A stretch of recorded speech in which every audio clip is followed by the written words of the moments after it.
Okay, so I made it a little further here than the last time I played. I made it into the third deck. I don't know how long I'm going to survive in here. This looks kind of how I felt about the second deck the first time I played. But I am told, you know, as you kind of learn the decks and everything, as you know what everything does, it becomes easier. Of course, to me, the game becomes less interesting as you know the decks. But it's that, I don't know, there's a certain classic with a solitaire game, and it's one of the things I don't like about solitaire games.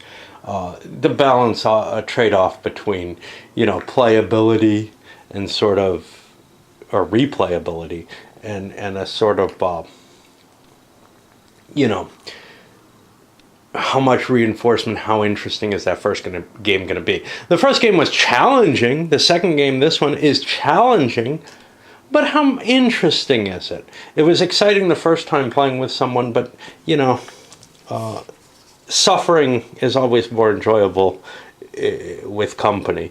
And then once you kind of get past, once you get to the point where you've kind of figured out the right strategy to deal with the game, then I don't know how much else there is to do with it. It becomes just sort of this random, hey, you know, is my luck going to turn out well? Which could be interesting.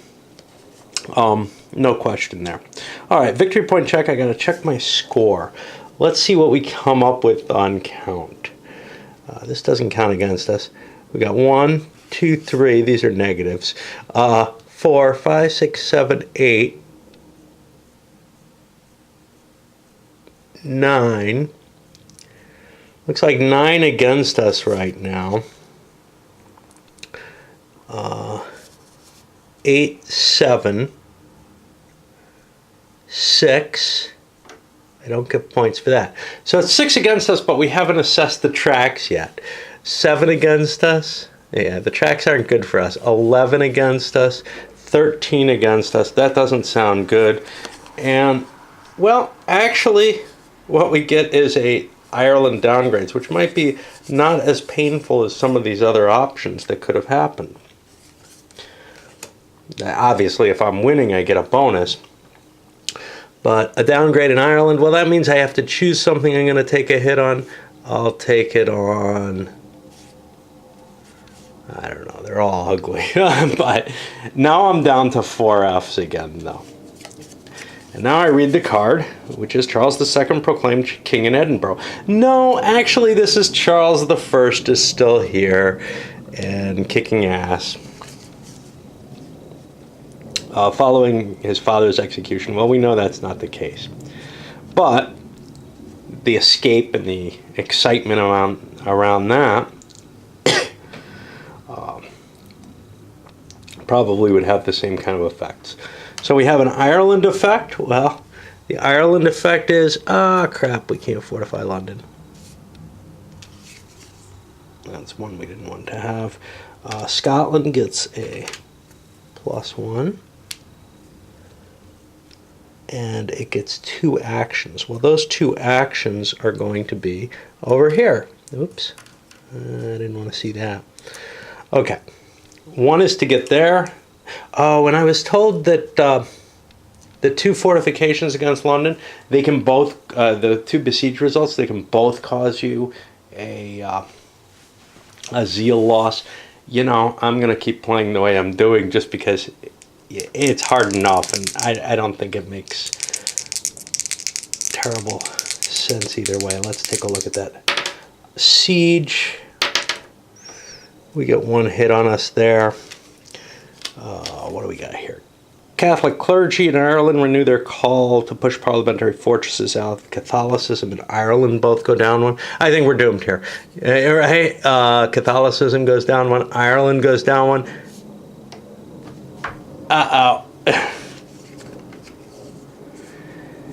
1. Prince Rupert's fleet arrives in Ireland, and King Charles appoints the Marquis of Montrose, James Graham, Captain General.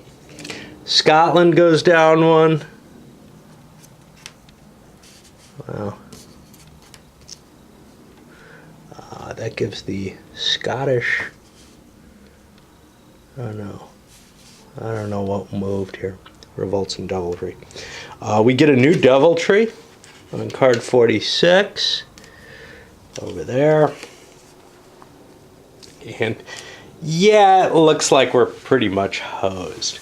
I actually want to look up that rule about the besieging London to see if there is something in the rules, because for the most part the rules have been pretty good at not leaving things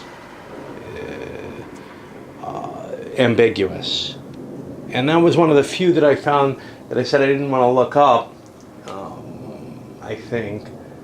But I got a very definitive answer back that yes, it does count twice. So I'm going to see if I can find that in there. I doubt I can, but we'll.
As you get used to this rulebook, it becomes easier and easier to find things as a reference. There's no question of that.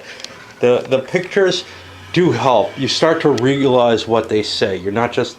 So, bringing my old style of reading into play, where I note things I remember where things are by textual positioning and such not. It's been very helpful. Well, this distorts that, destroys that. But what I'm finding is, after looking through this a few times, paging through and finding a few things, having great headaches doing so, I start to expect something like this. Anyway, the rule itself, well, I wouldn't say it's ambiguous. I would say that I went with the less acceptable answer. This is very bad news. You must easily roll for a siege in the normal manner. 2 die rolls, yeah. We know how that is. However, London will not fall to the royalists in this manner. So, I feel like I interpreted it in a fair manner.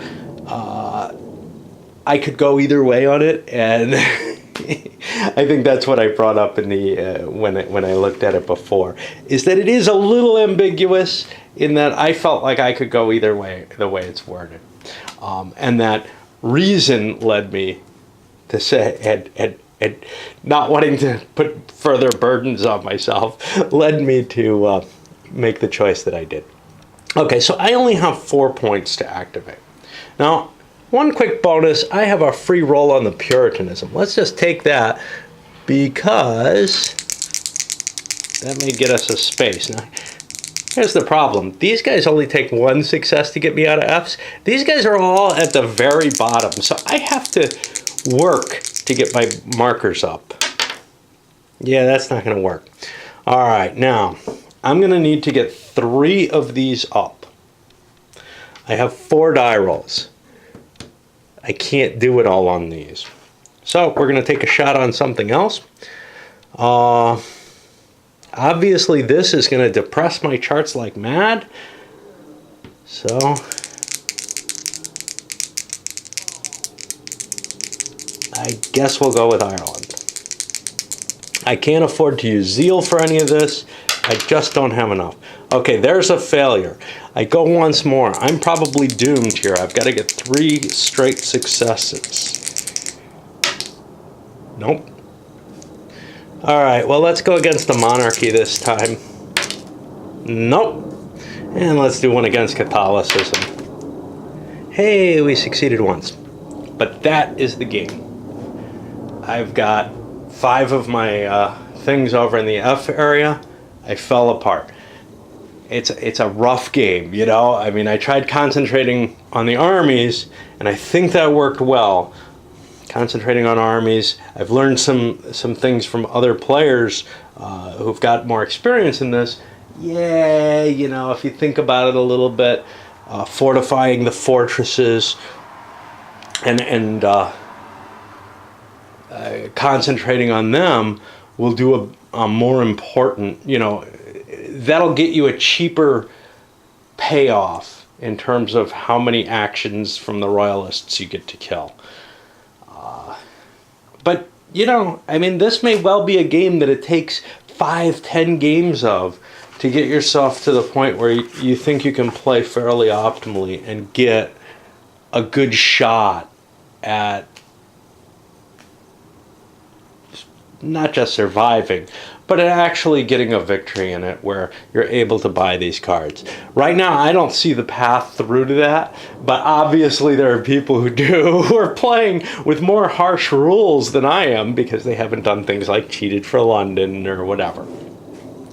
They may be playing with better die roll.